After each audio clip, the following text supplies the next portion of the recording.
છોટાઉદેપુરમાં વીજ કરંટ લાગતા એક મહિલાનું મોત નીપજ્યું હોવાના સમાચાર મળી રહ્યા છે। ગુનાટા ગામે વીજ કરંટ લાગતા મહિલા મોતને ભેટી। જમકુબેન રાઠવા નામની મહિલાને અચાનક જ વીજ કરંટ લાગ્યો। ખેતરમાંથી ઘાસ લઈને પરત જતા સમયે જમકુબેનને વીજ કરંટ લાગ્યો અને પરિણામે તેમનું મોત નીપજ્યું।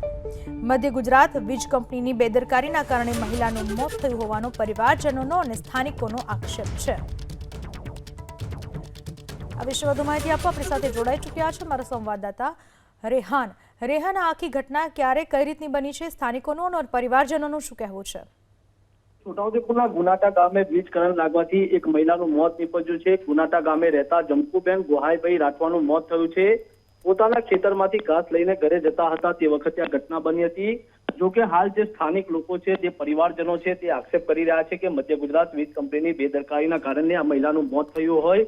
હાલ તો ગામમાં શોકનો માહોલ છે અને પરિવારે મધ્ય ગુજરાત વીજ કંપની ઉપર ગંભીર આક્ષેપો કર્યા છે। જી આભાર આપની તમામ માહિતી બદલ। તો મહિલા જે ખેતરમાંથી ઘાસ લઈને જઈ રહી હતી એ જ સમયે વીજ કરંટ લાગતા મહિલાનું કરુણ મોત નીપજ્યું છે। ગુનાટા ગામની આ ઘટના છે। જમકુબેન રાઠવા નામની મહિલાનું મોત નીપજ્યું છે।